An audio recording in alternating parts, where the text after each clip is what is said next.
Yours didn't win. Okay, that's what it was. That's what it was. Hold on. Everybody, hold on. Your option did not win. And it wasn't even a tie, babe. Don't even blame it on it being a tie. Close. It was not a tie.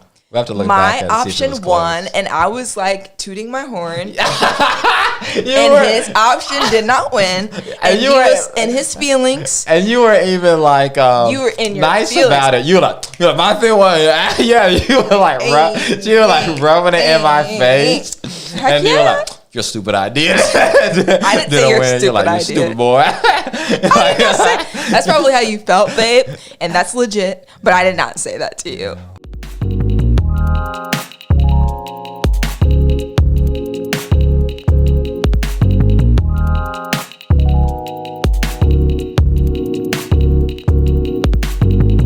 Welcome to our first episode officially of Duly Loved. Yes, a new series that we are doing together, babe. This is a podcast where we talk all things black with love. Black. There you go. And I am your host, Erin V. Lashley on Instagram, but Erin Dooley, obviously, because we're married. And joined by my husband and co-host, Kendall Dooley. Looks like that was my sign, huh? Yes, that was my time. That was your sign. Kendall Dooley. You can find me on the socials, on Instagram at dooley.kendall. Yeah. I love it. That's me. And today we're going to be talking about our March Madness marriage bracket. This is an exercise that Kendall actually created that he's done in his life before we even talked about getting engaged or getting married. And we did this exercise. Exercise is a good word for it. Yes, it is. And I want you to walk us through how you came up with this idea and what you did in your life with this exercise. And then we'll talk about how it played out when we went through it together trying to get married. So what is it? The bracket, which I don't know if I ever had a name for it. I just called it the bracket. And then you kind of was like, it's like March Madness. It really is. I was like, sure. Yeah. March Madness bracket. The origin story of it is, I was at a moment in life in transitioning jobs from working at a church in downtown Phoenix called New City, and transitioning jobs. I was thinking like, man, I kind of want this visual representation of the crossroads that I'm at, and this crossroads in life of like, okay, what am I doing? Do I want to stay where I'm at? And do I want to do something else? And kind of answering that question, like what is it that I do, and what do I want to grow in? Where do I want to further my career in? All of this stuff, all the big questions, and I needed some type of visual representation of it. The job I was at, New City, was gracious enough to allow me to go up north in Flagstaff, Arizona. No, I'm sorry. It wasn't Flagstaff. It was Prescott. No, it was Payson. Oh. It was Payson, Arizona. And a friend allowed me to use their cabin. So I'm up there and had this whole week to kind of just meditate. And this is, again, in light of like George Floyd summer, pandemic 2020. And so it was a good time for me. And that was when we first met too, was that year. And it was a good time for me just to go up north and kind of just reflect on life and say like, okay, where do I go from here? Yeah. And so I was really gracious. They gave me that time, a full week to do that. And so while I was up north in Payson doing that, I was like, okay, I need to come back to Phoenix with something. I can't just spend time up here relaxing, reflecting. Like I want to come back with kind of something. And so I was like, I want to be making some decisions while I'm up here about what's next. And I needed some type of visual representation of that. That I was like, okay, this is like the crossroads I'm at in life. This is the road I could take. And so I was thinking maybe I draw like, I'm at a cross street and these different roads that I could go on and take. And so I was kind of playing with that idea. And then some commercial came on TV. I had taken different breaks and just watched movies and threw on TV, and I was watching something on Hulu, and one of the commercials was playing the song, The Final Countdown. The da-da-da-da, da-da-da-da-da, da-da-da-da. It's a final countdown. That song. I had heard that song played, and it just brought the idea to me of like, man, what if I make it kind of like, almost like kind of do this like in a sports type way. I've got all these decisions, and I kind of maybe think of it like I think of sports. I'm like, oh, bracket. I'm like, man, that's what sport teams will do. And that's what people who play fantasy football, all the stuff will do is they create these brackets. And so I was like, well, maybe I'll do that. And I was like, man, I kind of like that idea. And as I was kind of playing it out in my head and what it would look like, I was like, man, like I'd have all these decisions up, and all these decisions would like compete against one another, and then they would get ratings, and the one that got rated the highest would win out. And so I was like, okay, I kind of like that idea. It was a whole thing too, because when you told me the idea, I was like, oh my gosh, this is dope. Yeah. I mean, it ended up being way doper than what I think I intended it to be, because I just need something that helps me kind of visually see what's next for my life. But it became a pretty cool system. Maybe we could use in the future, figuring out kids and all that stuff. Yeah, that's so wild to think about, but yeah. But yeah, and so I used the rating system in that instance of something that was really speaking to my life, which was a quote by Howard Thurman, who's a mystic philosopher, theologian who I really appreciate. And he has the author of the book that we're actually reading for book club, which is cool. Yeah, he's the author of the book, Jesus and Disinherited. Yeah, and so I really fell in love with him during that time. And he has this quote where he says, like, don't ask what the world needs and do that. Ask what makes you come alive and then do that. Because what the world needs is people who come alive. And so I was like, man, what is it that makes me come alive? And that was kind of the rating system I used of like this from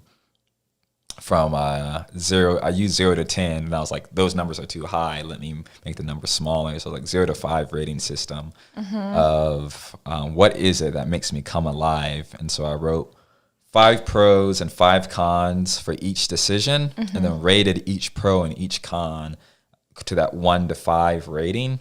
Based on what would make you come most alive. 5 meaning it would make me come alive the most, and then 1 being like, oh, this would kill me. Yeah. And then I would even put a 0 if I'm like, oh no, this is like, I'm dead. Yeah. Like if I even consider this. And so I used that, and it really worked to my benefit. And I think when I used it initially, the 2 things, I don't know if there was one thing that ever won out. It was 2 things that were tied, but it gave me my next steps of like, okay, I know that I need to talk to this person. I need to talk to this person to get one of the things that I'm thinking and I'm feeling and processing as I'm doing the bracket. So it kind of gave me my next steps of like, okay, here's at least what you can do next. Where it didn't even fully give me my like, all right, this is this decision, this is what you go and do. It was more of like, okay, this is giving me my next steps on what I need to do. And it worked really well. And I mean, I ended up doing one of the thing that tied for winning. I'm currently doing it, and so that's super cool. And really cool. And then we ended up doing it. We ended up doing it. I'll chime in here. So essentially, after you had done that for a big career decision, and I saw in you that you spent a lot of time, you spent a lot of intention thinking through, like, what do I really value? And I loved hearing you reflect on the exercise that you just did for a big life decision. So then I was like, okay, well, when it comes to us getting married and the idea of us being engaged, I feel like you probably need to do something like that again. Like I already know that I wanted to be married to you. I don't know if you felt all that back then. Babe, I did. You just told me you need to go to the woods. No, listen. And decide. That's what I'm saying. And decide because what you're gonna do. I was already all in. I was already like, I already know. So why don't you go to the woods and figure it out for you, and then like let me know where you're at, so to speak. But then you were like, well, I feel like marriage is a decision you make together. So I feel like we probably need to do this together. And then I was like, well, dang, that makes sense. Okay, yeah. So what does that look like? And then we wound up. Go ahead, tell them about like the Airbnb. We rented an Airbnb. Yeah. So I mean, that was kind of, I think more of your idea. Doing the Airbnb? Nah, I wouldn't say not doing the Airbnb, but kind of making it this thing, because we even have pictures and recordings from that moment where you're kind of like, man, this could be a pretty cool part of our story where we look back on, we document it. And I think you were looking at to it as like a whole experience. It did not become a cool part of our story. Where like, I think you looked at it as this like whole experience. And I mean, I think I did too a little bit, but was kind of more of like, oh no, this is a thing. Yeah. That just helps us figure out what we're gonna do. Do next, because again, you were like, hey, when are we gonna do marriage, engagement? What are you thinking? And you need to go to the woods and figure that out. And I was like, yeah, let's do it. I think we were on the phone, and that's when I said, like, man, this is something we do together. And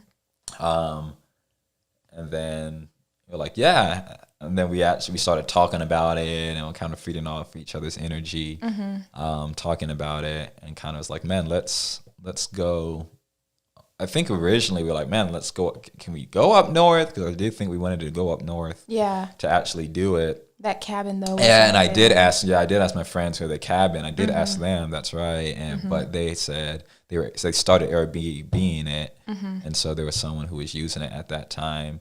But then we wound up, for whatever reason, somehow wound up looking on Airbnb and finding a place we could rent for the day. Yeah, you found that. Yeah. That was all you. You had found that place, because I was like, man, I was doing research on my end. Like, is there a place up north? And then we just kind of went our own ways to do our research to figure out if there was a place that worked. And then you found that place. Yeah, it was cool, too. Yeah. I mean, like, it had Where was that again? It was North Scottsdale somewhere, and it had a hot tub. It was in a casita, essentially. It was a casita in the back of this big house. It took us a minute to find it, though, because first of all, we were these two Black people up in North Scottsdale, and with Airbnbs, you just show up to the place and hope that the lock thing works and stuff. So we're showing up to this place, the key doesn't work. We wound up going into the wrong building, going to the main house. Yeah, because there was like a little guest house. That was like in front of the house, and then there was the house that was behind it. Yeah, but before we got to the place was really cool, but we went to the grocery store and got like steaks because we knew we were going to make food. Before we even got there, we also went to the park. I was going to say, you're skipping some steps. I'm sorry, go ahead. Were you going to talk about the park? Yeah. Well, I was just going to say that when we were on the phone talking about it too, I was like, because I was like, cool. I was like, I did this on my own, but doing it with someone, like you have to do it differently because you're now adding someone else's thoughts and their possible decisions into the mix. So I was like, well, how does that work out? I was thinking how to best do that. And so I was telling her like, okay, like maybe throughout this week, because we did this, I think on a Saturday, and we've initially talked about it like the beginning of the week, Monday or something like that. And so I'm like, hey, we come up with a list of like 10 options, one being the most likely one that you want, and then like the bottom one, the 10th one, being like, this is like worst case scenario, or it's like an option that I don't really want, but I'll put it on here. And I was like, I kind of ruminate throughout the week, think of that, what those 10 things could be, really spend time contemplating, meditating on that. And when did we do all this? Was this in the spring of 2021? This was in March. This was like either the last week it was the last week in February of 2021. Of 2021. Yeah. Okay. This was the last week in February of 2021. It may even went into like the first day in March. Okay. And we had been dating since that August.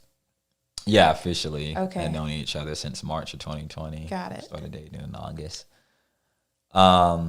But yeah, so we're doing that, and I'm like, come up with those 10 options. I'll come up with 10 different options. So we had been dating for like 6 months. It took me a second to do the math. For about half a year. Yeah. We were dating. And so I was like, well, we need to narrow down the options just to 10. Because I was like, our combined was 20. And like that would have been too long. Because when I did the bracket myself, it took a long, it was a 2-day whole experience. Yeah. When I did it myself. I mean, I was even tired and took a bunch of breaks when I did it by myself. And so I was like, 20 would be way too much. I was like, let's narrow it down to 10. And so before we went to, before we went to the park to discuss it, we were kind of like, let's make a whole day out of this. We went to eat at the Henry. We had breakfast at the Henry. I forgot about that. And that was a sweet time. Felt like a fun date that we got to go on. I think that was your first time at the Henry, which is a cool restaurant here in Phoenix. No, I'd been there before, but it had been a while. Oh, really? Yeah. Oh. I had gone with some friends at my old church in Impact. I thought it was your first time. Oh, it's okay. But after the Henry, we went to the grocery store. And you were kind of like, man, what do you want to get? What should we get? And I had went up, that same cabin I went up to in Payson. I went probably maybe a couple weeks before that with Dom, who's a good friend of mine, and Pedro, who's a good friend of mine. Yeah. Just a group of friends. And they like made some steak. They were all about this steak that they were making. Yeah. It was kind of their first time making steak like that. And so they were kind of experimenting, trying it out. I was like, that would be fun to try and fun to make. And so we're at the store. I'm like, let's get some steak. Yeah. So we make some steak and potatoes, which is cool because that's now kind of like our dish we like to make for people that's like really good. Yeah. But yeah, so we got some steak and got some snacks and then went to the park and did our narrowing down the options. So that was like the initial start and the official start of like the bracket and of the whole experience was narrowing down my 10 options and her 10 options. And these options are so vast and so wide. Like an option is, what is it? Friends with benefits. That's an option. Like what are all the possible options? Not just the ones you really want, but like, what are all the different ways that you can relate to each other moving forward that are literally possible? Some of them we won't do or didn't do, but... So like Friends with Benefits was on there. Go ahead and just live together was like just on being there. Partners. Get married like in 2022. Yep, that was an one option. of them. Get engaged in the winter time in 2021 and then plan for marriage 2022 was one of the options. Getting engaged in the springtime, married by the fall was an option of 2021, which was essentially what we wound up doing, but we wound up doing and it I think too at this time where we made the options, we both already knew a little bit of like one another's kind of thoughts and hearts towards like the marriage and specifically like the whole marriage ceremony and all that stuff. Because at that time I knew, and you knew too, what I wanted. I knew that you wanted something a little bit more smaller, like a smaller type wedding. I wouldn't like you just wanted the thing to be done. Listen, I wouldn't even say a little bit smaller. I wanted a small ceremony. Not even just a little bit smaller. Like small. Like something just low key. Yeah, I didn't want bridesmaids. I just wanted our immediate families, the officiant, like that's it. Yeah. Like I didn't want anything bigger than that. Yeah. And then you knew for me that like people there was important. Yeah. And all the relationships and having like a party that reflects my heart of people. We talk about this as believers in God, talk about what heaven's going to be like and people coming together to eat together and all that stuff. It's like wanting to create that type of moment for people. It's a big thing that I cared about. But I also was like, I would exchange some of that for just like a fun adventure or a cool experience. And so we came in both kind of knowing what each other kind of maybe wanted. And so some of our options were like tailored to one another. And so like an option 2 was like, just take immediate family and go on some like cool destination type wedding, go to like Cancun or Hawaii or something just with immediate family.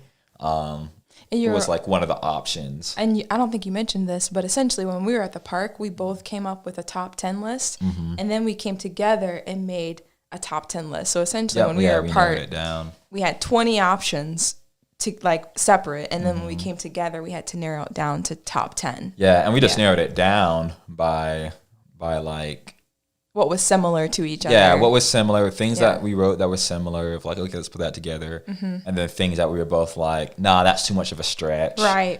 Or like, I'll let you go ahead and have that one. And then there were like, some, I'll just there let you was have like, that one. That's right. There was some where I was like, I don't like that one you wrote. But okay, because I'm going to get this other one. Yeah, we did some of that, which was cool.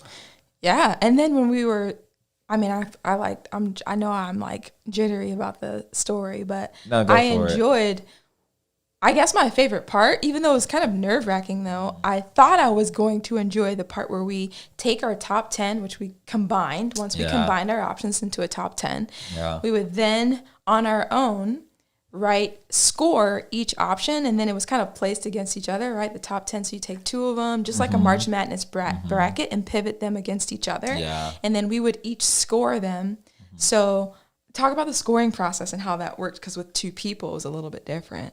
Yeah, so I honestly could have put more thought into it. I was like, okay, I was just trying to take what I did and try to make it a version of just us and two people. With keeping the same way I did it. I should have probably reinvented it a little bit more, but because we had to write pros and cons for each option. We did the same thing basically, but just I'll say what we did that was different. But yeah, we did our list of 10, put it against each other, and then put things versus against each other. Again, when you do like brackets and you write things 1 to 10, the one that's number 1 is like more likely to win. You kind of feel like this one has a better shot. This one has a better chance of making it to the finals, of making it to the last round. And so how things were like even on the bracket and looked like on the bracket that we put on paper that we hung up it's and like stuck on the wall. Big poster paper we put on the big windows. Yeah. How I even looked was like those options that were kind of like iffy versus each other, and it came in more into like the options that were more likely to win. And so it's kind of like when we started it, it was kind of like, man, we can kind of know this is gonna win, that's not gonna win, because it's kind of like we know that some of those ones were ridiculous. But as we came more and more closer to the center, it was like, okay, some of these are really more serious options. And so it was easy rating them when it was at the beginning. With the ridiculous ones. Yeah, with the kind of more the ridiculous ones for us. And so we would put things against each other. So like, what is an example? Like friends with benefits versus just living together. Like friends with benefits versus just like living together and still dating. Yeah. And living together outweighed that one, so that one won that round. Yeah, stuff like that. But how we did that was like, so it's friends with benefits versus living together. So we wrote 5 pros and 5 cons for each thing. So we wrote 5 pros and 5 cons for friends with benefits, and the same thing for just living together. And then with all the pros and the cons, we rated them 1 to 5. I can't remember what our system was in the rating. The numbers. I think it was the same as the Howard Thurman quote. I remember it was like it was kind of like a combination of that. I remember it was a combination of what will make you come most alive, and also it's like what's the story we want to live, what's the story we want to tell. It's like a combination of what's the story that we want to live in, and like even communicate and tell people like this is what we did, and like something that we can look back on and be happy about. And then also with our stories, and then it was a combination of what makes us come alive. It's kind of our rating system, which is like I think it's best to be really specific with that. Which I don't know if you're that specific, because that really impacts your rating. It impacts how you're scoring things, especially if we're both thinking the same thing. Because I could be thinking something different, and you're thinking something different on your interpretation of the best story of us, our life, and it really impacts our rating. So it's like the more specific it can be, the better. Yeah. But that was what we decided to rate and score things with. And so we scored each pro and each con 1 to 5, and then we added it up. We added it all up from Friends with Benefits, and then we added it up versus the Living Together. So I would be like, hey, on Friends with Benefits, I scored 15. He would say, I scored 12. We'd add them up, and that particular category would get a score of 27. Right. Then we'd add up the other ones, and whichever one had the higher score, that one won that round. Yep. So that's kind of how we figured out that was our rating system, essentially. How to do it for 2 people. Yeah. That's how, that part. That's why I was using language like the game, because it was like, oh, which one's going to win, but essentially this is like a big life decision. Yeah. That's not really a game. It's more of like, it reveals a lot, Yeah. So, I mean, was there anything else you wanted to say? Because I kind of want to ask, go for it. How would you describe the type of person you were showing up into the space doing that exercise at that time? Yeah, I think... So I had just finished at that time in my life. I just initially began and was kind of done fundraising, support raising for myself, which is the first time I've ever done that. It was also really stressful. Brand new. Yeah, there's some parts of that were super stressful. I think I found my peace in it, and kind of with my faith in God found some assurance in it. But so I was coming off that kind of stressful thing, was just transitioning out of my job at the time, which was New City, and so it was kind of just things would go for me, and I was starting my now position at Neighborhood Ministries, a nonprofit here in Phoenix. I started my now position there like literally that following week. Because we did this on a weekend. It's like that following week was my first day at Neighborhood Ministries. And so it's kind of like a moment in time of transition for me, right off of this high season of just like working really hard, busting my butt in fundraising, support raising, meeting with people to make things happen. And so, I mean... If I look back at it now, it's like I was probably a little tired, but excited for that moment and for the experience of us figuring out our future together. Yeah. Was super excited about that, but then also a little bit overwhelmed with all that was going on in my life at that time. And also at that time too, I think was it then? I want to say it was before. I usually gotta get a memory, so I'm blanking on this one a little bit. But I think it was before, because I think it was in February.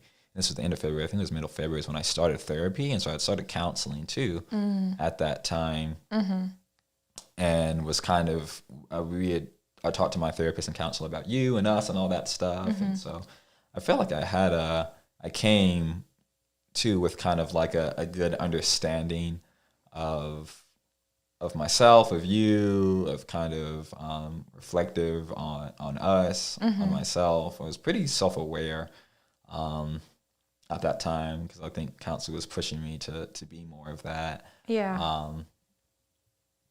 And it was also just all this change that happens kind of makes you really self-aware and reflect and all this stuff. And so I think I was kind of in that space, but at the same time, a little bit overwhelmed and tired and kind of like, okay, like what's gonna happen next? But also excited too to get an answer about our future. And I was expectant and hopeful. Yeah. Yeah, I'm like writing down some of my answers that you're not triggering, but like. That's why you made me go first. Maybe partly, but I knew I was going to be the one to set up the question, so I was like, I'll answer after you. Yeah. But what do you think, babe? I mean, you reminded me of a lot that was happening in our lives at that time. For me, one was this was in February, so our lease. I was currently living with Erica and Stefan in North Scottsdale. Yeah.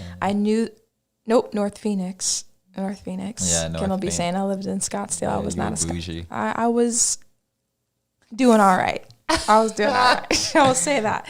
But our lease was up in April. And so at that time, I was preparing to buy a place, I wanted to buy a house. I wanted to buy a condo. Yeah, So honestly, a lot of the urgency that I was feeling is because I knew that I wanted to marry you. Yeah. And I knew that what I bought, a condo or a house, needed to involve us and not just me.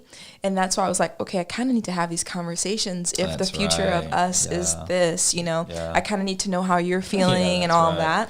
That's right. And also, I had just started my new job with Kaleo. Mm-hmm. I was leaving the Smithy group. I just started with Kaleo Phoenix as a pastor in January 1st of that year. So I was like a month and a half in with that. So I think I was feeling, similar emotions, like a bit overwhelmed, a bit excited that I knew that you knew that I knew that I wanted to marry you, and I was assured of the fact that you wanted to marry me. It was just about when and how and where and like what we were thinking. Yeah. I was certain that after we did this exercise, it wasn't going to be let's break up. Even though that was one of the options, the bogus options was like we could break up because maybe our values are a little bit different and what we want in a relationship is different. So that could be I knew that wasn't going to happen. Yeah.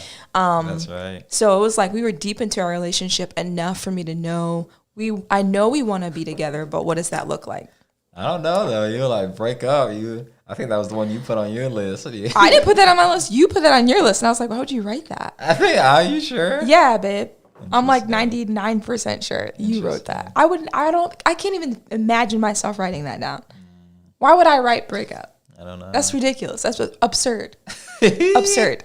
Yeah. Anyways, also at that time, the way I was showing up in the space, the reason why I also had urgency was one big thing was the moving thing, buying a condo, buying a house. The other thing was sex before marriage.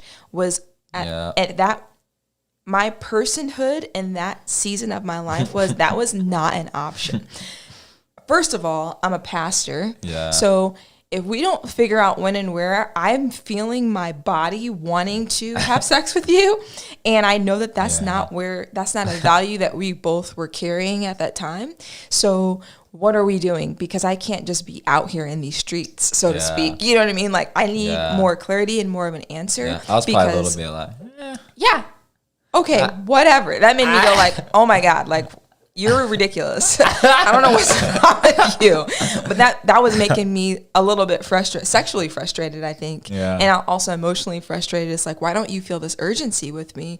I feel it. And I'm also like, was nervous about having sex before marriage and carrying so much shame about it. Like I carried a lot of shame about that idea. Yeah. Why are you smirking right now? I was laughing because back then and even in that day we did that, you had so much problems. I feel like even saying the word sex. Oh, babe. But now you're let me tell my story. Now you just say it. Yeah, let me freely. Listen, so we are smirking at that. We are full adults. You just asking why I was smirking. I did ask you. That's great. Anyways, so I was showing up very anxious, sexually nervous, sexually frustrated, and also financially. I was trying to plan, okay, am I going to buy a condo or a house? Are we going to do this together? If so, like, that's right. What are we doing together? Like, do you want to be a part of that financially? Then also, okay, well, if we do get married, depending on when we get married, that determines if I should buy a house right now or if I should just like save the money show for that's on Netflix. Love it or get marriage or mortgage. It's like, that's what it's marriage or mortgage. Kind of like, do you want to get a house? Yeah. We wound up going with marriage, but but like all of these like short-term but long-term decisions were determined by what we were doing. And so I needed to have these like tangible answers so that I could know how to move like throughout the future of our relationship and just in life. Like I needed to move closer to downtown Phoenix because that's where Kaleo was. That's where you were and are. And so I knew I wanted to make that move, but when and how and all of that. Also what's happening with the sex thing. And also at that time too, to your point, I was afraid to even talk about sex with you because we weren't really talking about that. Yeah. But this exercise was pushing us in that direction to be a little bit more specific. So this is where this exercise, this game was no longer fun for me. When we started scoring the different options, again, the options were as bogus as friends with benefits to let's get engaged in the spring and married by fall. We had to score these things and write 5 cons and 5 pros for each possible decision that we could make together. As I was writing these cons and pros, like the options are being narrowed down, and I find myself writing down pros and cons that have to do with sex and money. Like all of my decisions, all of my pros and cons had to do with my fear of sex before marriage or my fear of not having money, which is your value, like my values, where my trauma stems from. Like we had a lot of financial trauma as kids growing up and different things my parents and our family went through.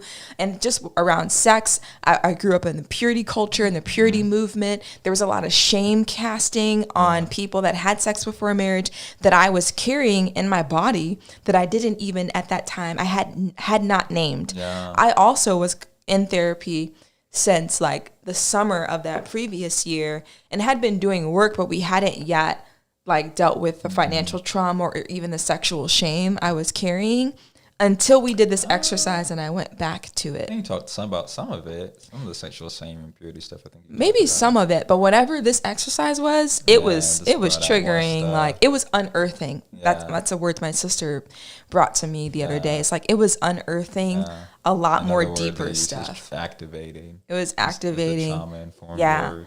Yeah. So it was. That's how I was showing up in the space. And I think there was a moment where we had our final 2 decisions. Yeah. So it's like, again, like when you get closer in again to the center, things get a little bit more serious and it's more like you can feel the tension. It's like, okay, especially when it was like, this was your option that you wrote and this was my option that I wrote, and now they're versing each other.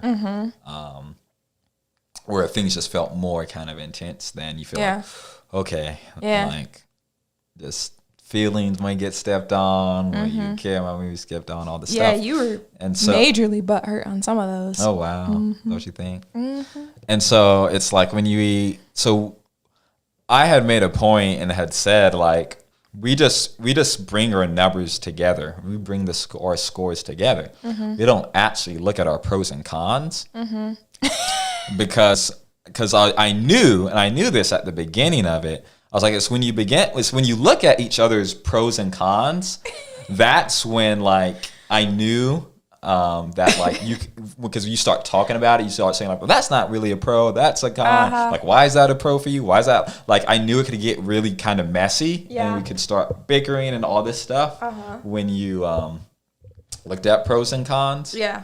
And so I said from the beginning, like, we don't look at pros and cons, but I was like, unless it's like a tie happens, like if things tied, or if things were just like super close to one another, then it's like, okay, let's go look at the pros and cons that we wrote and like, why did we score it that way? How did we score it that way? Which is like when what you just said, you realize like, oh, a lot of things I wrote were centered around sex and stuff, and because you didn't even really see that yourself. Yeah, until like I had called it out when we went and looked at our pros and cons because one of the options was like close or tied. And so we like, I was like, well, what did you write for, what was the pros and cons you wrote? What did you score on? And then when you asked me what did I write, I was like, I don't want to share them. I don't want to say them out loud. Like I was nervous to say them. One, it was very vulnerable. Yeah. And then two, when I finally, and you were mean, babe. You were mean. You were. Just admit it. You were mean. Bless your heart. You're a very kind individual and very gentle human being. But in that moment, what did I say that was mean? Babe, I was like, because I was nervous. I didn't even want to say one of my cons was having sex before marriage. But at that point in our relationship, we hadn't been really talking about a lot of that. Yeah. So I was nervous to even say it out loud. So I was like, well, and you were like, we're all adults here. Let's go. Like, just say it. We're adults. Let's go. And I was like, oh my God. You're so mean. I was a little frustrated at that point. Because yours didn't win. Okay, that's what it was. That's what it was. Hold on. Everybody, hold on. Your option did not win, and that it wasn't even a tie, babe. Don't even blame it on it being a tie. Close. It was not. It was not a tie. We have to look my back and option see if it was won, close. and I was like tooting my horn. His option did not win, and he was in his feelings. And you were even like, you were in your nice feelings. about it. You were like, my thing was, yeah. You were like, rubbing it in my face, and you were like, your stupid idea. I didn't say your stupid like, idea. You stupid boy. That's probably how you felt, babe, and that's legit. But I did not say that to you. But yeah, it's coming to my memory now.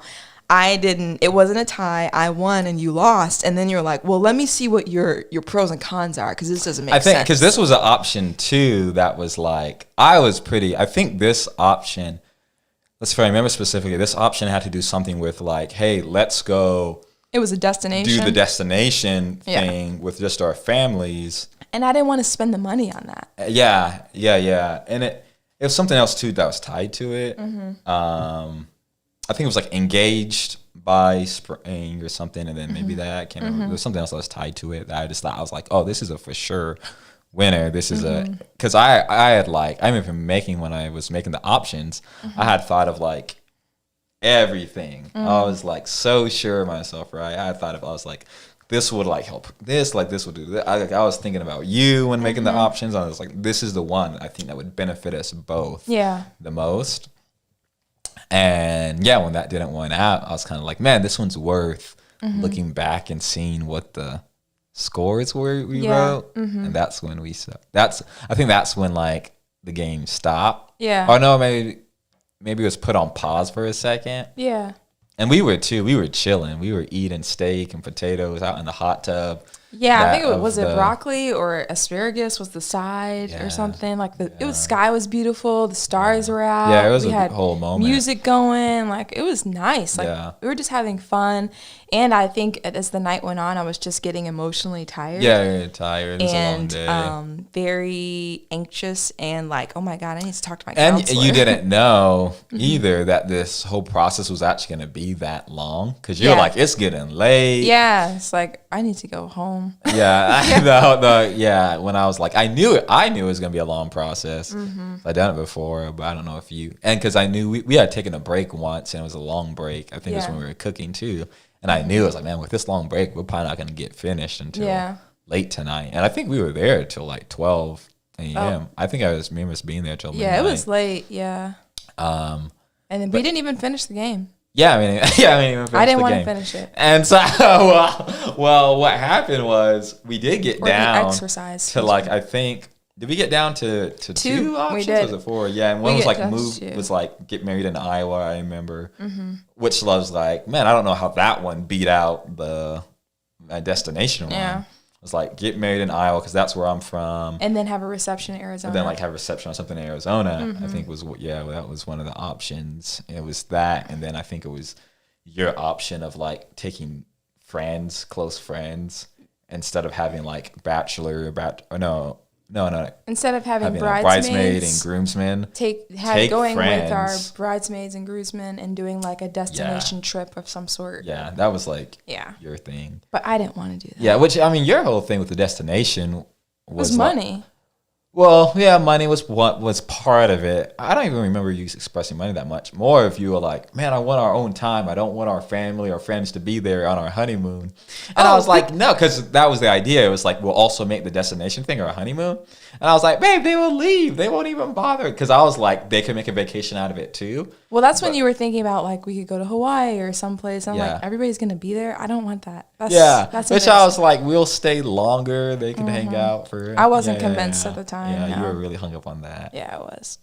Yeah, neither option won. Yeah. Or nothing yeah, won. At the end of that, end of I the was game, like, we I said, can't play it anymore. We said I we'll gotta come go back home. to it. Oh no, talk about what you said too. Like this, and this was traumatizing to me a little bit. It's a strong word, but remember when you were like, I was like, babe, what are you thinking? This was like before we gave up on the game, and I was already feeling about I was already feeling a little the sexual trauma, the financial trauma, all the things, and I was like, we can't finish this. And then you said, I was like, hold on. You remember what I was like, babe, what are you thinking about? And you were like, well, one, I'm realizing. I didn't want to tell you. I remember not wanting to tell you. You didn't, but I was like, nothing. And you're like, no, what are you thinking? What are you thinking? Can I finish? Go for it, babe. I just want the people to know.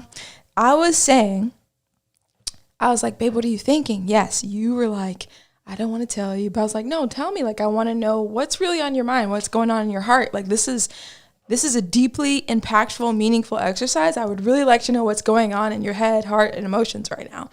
I didn't say all that, but that's the emotion that I was carrying as I was begging you to answer. Yeah. And then you said two things. One, doing this exercise has revealed to me, I'm kind of curious, like, why having people there is such a big deal to me, because I was, as sex and money was coming up for me so much, people kept coming up for him, like him making sure as many people as possible could be there. And it was, I don't know, somewhat like, I think a little bit eye-opening for you personally. It's like, why do I care so much about people in this? It was, yeah. In an abnormal way, because of course you want people to be there and to celebrate with you, but it was almost like every pro and con he wrote had to do somewhat with people, most of them.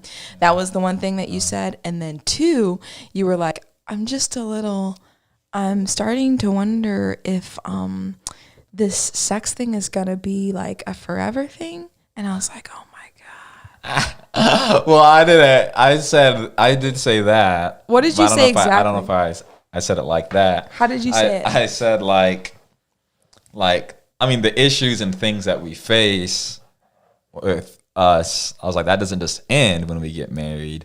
Yeah. And I was like, your thing with sex and kind of the things that we were both kind of like. Yeah, because I was like, during that time, I was like, it doesn't just end when we get. I was like, that stuff shows up again when we're married. Yeah. And then that's when I was like, oh, this. You're like, we're done. that's when you're like. This like, is when I was done. like, oh, he's now concerned that I'm gonna be this always afraid of sex person when we get married, and that concerned me, because then I was like, I don't want him to feel this way about me. But then also, I was really frustrated that you weren't concerned about having sex before marriage. I was like, this is a problem. Yeah, and I actually do remember it was a bigger root thing that I was thinking of.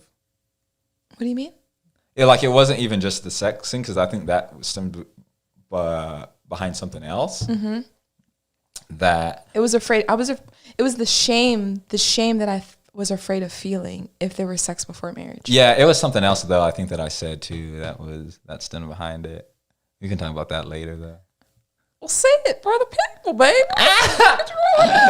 No, man. Okay, handle that. Don't forget the doc, because I'm curious what you're talking about. Yeah. I'll remember. Yeah, but yeah, we didn't we didn't finish it.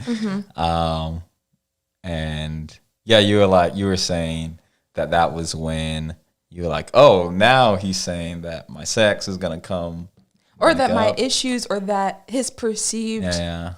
The perception that he has that I have this fear of sex or this problem with sex is not going to go away after we're married. And I could see him like second guessing the idea of us being together. And that made me afraid.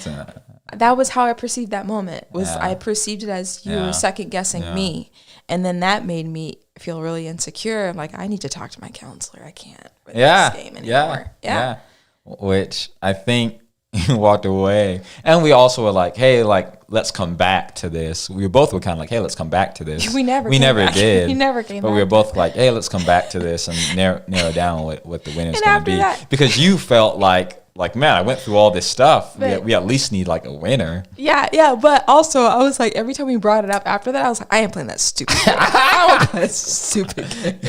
Yeah. Because it brought so much, like, it brought up so much emotional, like, things in me. I was like, I was not expecting that. That's why I was like, it's not a game. Well, babe, that's what I thought it was. You're making major life decisions. I know, but I didn't have any expectation because I had never done it before. Yeah. Or neither have I done it alone or with anybody else. Yeah. And such a big life altering thing. Like, it's a big deal to do this exercise. It is a big deal.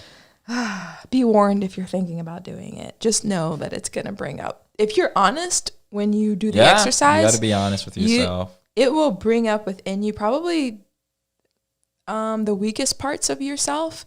I don't know if I want to use the word weak, but almost like the most vulnerable parts of you. Yeah, you got to be really honest and vulnerable. It's going to come up for sure. Yeah. And it was a lot. It was a lot to add that onto everything else that we were experiencing in life, you know? So now my question is, were you going to say something else? Because I have another question. My thing might be longer, so maybe I should question. I can say it real quick. It's just that, like, because you can walk away from that. We walk away from that and be like, oh, this thing failed. Like, oh, did this thing fail? But it's like, no, it's like the thing just shows you who you are. Yeah, I mean, sure. It shows you part of who you are and what you value and what you care about, yes. But it just gives you the next steps. Yeah. And next step was like, oh, I need to sit with my therapist. Yeah. I need to talk about this. I need to work on what's all of my feelings and emotions about sex and money. I need to figure that out. And then it was like that weekend too, because I think I had talked to my dad, talked to him a little bit about some of that stuff. Because how we talked about it was like, this is us kind of planning for marriage, right? What that looks like when it's like, man, I don't even have a ring yet or any of this stuff to even be able to propose. So it's like, man, one thing I know from off that moment is like, yeah, I do want to marry you. It's just a matter of like when, right? So it's like, well, I might as well just position myself to be ready for it. And so and then the next step for me was like, go get the ring. And so that's when I like my journey in getting the ring. Yeah. For me, it was going to counseling. Yeah. And what was I going with that? You stirred a thought in me, and as you were saying. Well, you were going to ask a question. Well, I was going to ask a question, but there was something that I wanted to say after you said that. It didn't fail. The thing didn't fail. No, it didn't fail. It revealed to me who I was. Yeah. And it was also it narrowed down a lot. We knew what we weren't going to do, and we knew the idea and direction of what we did want to do. Yeah, it gave us more direction too. And although we didn't finish the exercise, we did that in mid-February, and we wound up getting engaged in May. And we ended up doing some version of what options that was on there. Actually, a combined version of the last two, if we think about it. Yeah. You know, but anyways, the next question I want us to talk through or to ask ourselves is, now we've been married for 3 months. We got married October 9th, 2020. It is now January 12th, 2022. Yeah. And how do you feel like you're showing up in our relationship now? Like, what version of you is here in this relationship now compared to then? I mean, I think that's a big jump because there's a lot of stuff that's happened in between then. Yeah. I think because part of us getting married is that we did do counseling with a sex therapist. Well, maybe if this helps, I don't want to interrupt your thought, but if this helps to narrow it down to, based upon the way that you answered in that exercise, those issues that came up for you, like how are you showing up in our relationship now based upon those specific things that showed up for you in that exercise? That's a good question. I mean, I think one of the things too that I maybe subconsciously knew or felt then was like, I knew once you get married and come together, you obviously are saying bye to like some of the time you spend with friends and some of the time you spend with the boys or just with different groups and stuff like that. Yeah. And I didn't do like a bachelor party or anything either. Yeah. And so I think subconsciously that team, I wanted to have people there, not only just to celebrate and witness us, but it was also kind of like, man, I spent all this time with you guys because you know my life before we were together. Like I was going to dinners with families and people like Every day. Like every other night of the week, and so I spent so much time with people. But I knew I wasn't gonna be able to do that once we were married. So it's kind of like, man, like I was also celebrating the time and moments I've had with all those people. And kind of like closing the chapter on that of being able to hang out with the boys as freely as being able to go hang out with all these families and people, all that stuff, because you're my priority right, when we're married. And so, I think now in marriage that's played itself out just like that. And that you held me captive. No, I'm playing. Wow. and that it's now not just like me, right, as freely with my time, but it's now our time of like, man, how do we want to spend our time? Which we even talked about that through therapy of like, man, what is us creating our schedule together look like? It's not just my schedule, but it's now like our schedule and our lives, and like we still spend time and hang out with people and still value people as a relationship. But then it's like, how are we pouring into us? How are we spending time into us? How are we now balancing it when it's connecting with your people, family and friends, and then the people I'm connected with, and all of that stuff. Which has been good, and I think has been a thing that has has helped taught me different like healthy boundaries, even like hard stuff too. Of you like, man, like I don't know if those people or those friends you have really give me life, or those friends or people you have are really good for me. And it's like, okay, what does the healthy boundary now look like around that person or that friend? And all that stuff, which is like beneficial for both of us. Yeah. For both of us and me too, because I mean, I think you see things right at times that I don't, and about people and about things that even helps my health and my growth. And so it's led me to help build better boundaries and be more even like at work specific, like, oh no, I got to get home to my wife at this time. I want to do this at this time, just to be able to have kind of good guidelines and boundaries for myself and be able to communicate them effectively to others. That's good, babe. I definitely see that in you. Look at you. Look at that smile. What? What? Okay. My throat was a little dry, so sorry. Some water. Yeah, I've been drinking some a little bit, but I would say, how am I showing up now in our relationship regarding the two major issues that came up for me when we were doing that exercise, when it comes to sex and money? Well, I'll start with sexuality. Well, one, that's a whole different, there's so many layers to it, which we'll talk about in other episodes, because one, we had a sexologist as our premarital counselor because we were both showing up as married people, as virgins. We were, we were new to that space. So that's one thing. So there's so much that we learned and talked through and talked about before we got married. And then having now been married and having now had sex in a sexual relationship with each other, there's so many lessons with that too. But I will say that the work that I did in therapy before we got married regarding sex definitely freed me from the mentality of shame. Yeah. And you can listen. I actually did this talk at a young adult service up in Mesa or Ahwatukee not too long ago, maybe, I don't know, 6 or 7 months ago, I don't know. But it was about what I've learned in purity culture. And the main thing that I learned was that purity culture teaches you not to trust yourself. Yeah. And the reason why I was showing up with so much sexual anxiety, so much sexual frustration, so much sexual shame, even about the desires that I had in a dating relationship, was because I did not trust myself with you.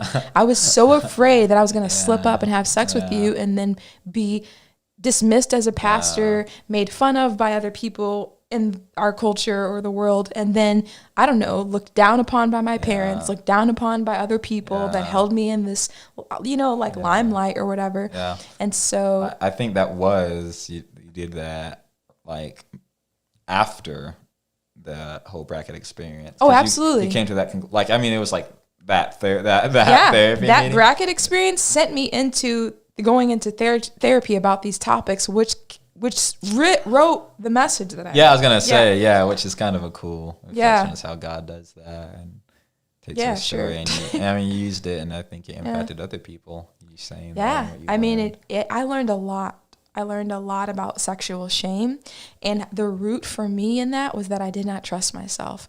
And a lot of what I've learned in church culture and purity culture is that you can't trust your body, you can't trust your emotions, you can't trust your thoughts, and that sends you into a disconnected physical experience with your partner, which is not healthy if you're trying to build a healthy sexual relationship that will show up in a covenant relationship in the future. So I was just kind of sabotaging myself with this belief that I couldn't trust myself.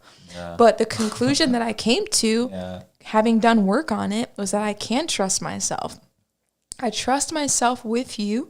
I trust that when I'm with you, that I'm not going to have sex with you before we're married, because that's what we decided. Now, if someone else decides that they are going to have sex before marriage and that their standards and values are a little different, that's good, as long as you trust yourself, because what's not good is the distrust of yourself. What's not good is the sexual shame. What's not good is the projecting of fear on other people based upon what you would call religious standards to be more Christ-like, which that is a whole different conversation. So I feel like the way I'm showing up now is a much healthier version. I think we're still learning, like sexuality in general is such a spectrum, but that's a whole different topic and podcast. But then also when it comes to money, I think that I am still, that's old. I feel like I'm still like trying to figure that out. Only because I realized something I didn't know when we did this exercise, but I'm now living out now with you, is that we do have such drastically different upbringings when it comes to money. My family went through a lot of financial trauma. We went through a version of homelessness. We lost our house. We lost several cars. My dad wound up working at McDonald's for a time. We had to wait for him to come back home to bring us food from McDonald's just to eat. We couldn't afford paper towels. Like, there was things like basic necessities that we lacked after having my dad work and make six figures and us being abundant and wealthy for a time. We then went into financial stress and financial lack and a version of poverty. And so it was like that from like through grade school, all of high school, until my parents moved to Arizona. Our financial story didn't quite change for my family. And so I'm a lot more conservative when it comes to money. And also it is extremely important to me to feel financially secure, because not feeling financially secure sends me back into what I felt when we were going through financial trauma. All of that being said, if you want to talk about your experience, but the way that I understand is that, you guys lived a very lavish financial life. You didn't go through any version of poverty as a child, high school, college, all of those things. But you also carry these values where you're not seeking money or you don't care about money. Really spend it either. You don't, but you're a great saver. So we're the same on that. But it's like, I've never met anyone that has your attitude about money, having also come from money, which is very different. And so us being together, one specific, without being too specific, when it came to just Christmas and how the way that our families spend money at Christmas time. Like the only time I do spend money, because I don't ever spend money throughout the year.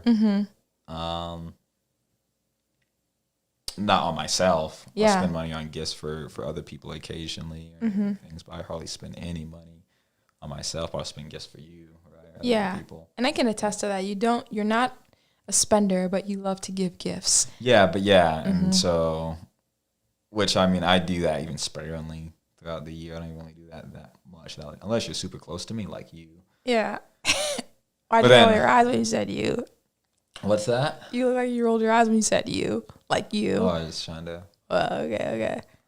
But yeah, Christmas time is like the time where it's like this is the time to show up for people who maybe I haven't been able to show up for them, for that family and people all year in ways that I wanted to. Like this is the time to do that. Yeah, it's kind of how we view gifts and giving and all that. Is it as a representation of how deep your love is for? Yeah, I don't even know. It's interesting. I don't know. It might be for my parents, but the love languages, like gifts, is one of them. I don't even know if that's like high on my family's life individually, like all of us individually. I don't know if it's that high. But then, like as a corporate unit, as a family, it is high, which is like interesting. But it might actually be high for my parents. I don't know. Yeah, 'cause my dad grew up poor, and my mom didn't grow up the wealthiest either. Yeah, and so and it could be a thing for them. Comparatively, I've had several Christmases where we just didn't have money for gifts, and it was like, hey, sorry kids, like this isn't, like I've been as a kid had hopes and been disappointed around Christmas gifts specifically, and now financially even though we're all much more abundant than we were at that time, my family doesn't go buck wild at Christmas like that, because I don't know. I think just in our experiences, we're kind of like, hey, you got other things to spend money on. Spend it on other things. Don't be overspending for Christmas gifts in that sense. And so even though we've only been married for 3 months, we were married during Christmas because we had just gotten married in October, November and December. These are our first holidays. Yeah. And so I was, without realizing it, and with realizing it, but without realizing how deeply it would affect me, was being triggered financially on my childhood financial trauma when it came to Christmas even. Yeah. And so that's something I'm still working through, but it was like, almost like my therapist even said, we can thank Kendall for this because without his presence, we wouldn't know that this is something you need to work on, or like this is a memory and a version of trauma that we need to heal in your brain and in your physical makeup, Hopefully that's what the bracket did. Yeah. I mean, I think so. It's like, I would say this, if you are committed to working on yourself and working on your trauma and your internal insecurities and issues, this exercise is wonderful because it's a revealer. And I think even what I've learned thus far in our marriage is that our relationship and our relating to one another is a revealer of where you need to, like where you feel insecure or where you feel afraid or where you feel the most vulnerable and all of those things. But I do applaud you just as you've shown up for me so wonderfully in the financial stuff and the sex stuff. Like you're a very patient human being. And I love you. I adore you. I couldn't have asked for a better husband to be married to. Thanks, babe. Yeah, absolutely. And I know you're going to try to turn it on me, but just soak in the compliment, just take it in. Funny. It's all right. I always got to get it back. I know you always got to get it. Just hold on to it, baby. Hold on to it tight. An amazing wife. See? I appreciate that. I know. Caring. But. Always put me first. Yeah. But that was pretty much all I wanted to talk through today was the March Madness marriage bracket and what the exercise was. I think maybe. It's cool that some of the stuff even shows up now. Yeah. Like finances and things that we're working on. And I never really put the two and two together till we'd had this conversation right now. But maybe we'll put together like an actual paper sheet that people could do the exercise on if they wanted to. That would be kind of cool. I think it would be simple to do. We could. But it's just like the instructions of how to do it. And then if you wanted to do the exercise. Specifically, I remember telling this. I remember telling a friend of ours, Alvin, this idea. I think it was him or someone else. It was multiple people who said, like, you should market it. Like, you should sell this thing. Well, what we'll do is we'll just make this because I think it'll be good to include the instructions. And I can draft it up and then you can fix it up. Maybe you got to be on Patreon to get it. Yeah, you got to be on Patreon. That's exactly what I was going to say. You got to be on Patreon to get it, which, and this full episode is going to go on our YouTube, so people will have a taste of what else we'll be putting out for Duly Yeah. Loved in the future for the rest of this year. But anyways, thank you guys for watching and joining us in this vulnerable Duly Loved episode. Yeah. But I look forward to what's Future ahead. talks. It's going to be good. Be good. Yeah, to continue to tell our story. Yeah. At different times. We'll see you next time. Bye. Bye.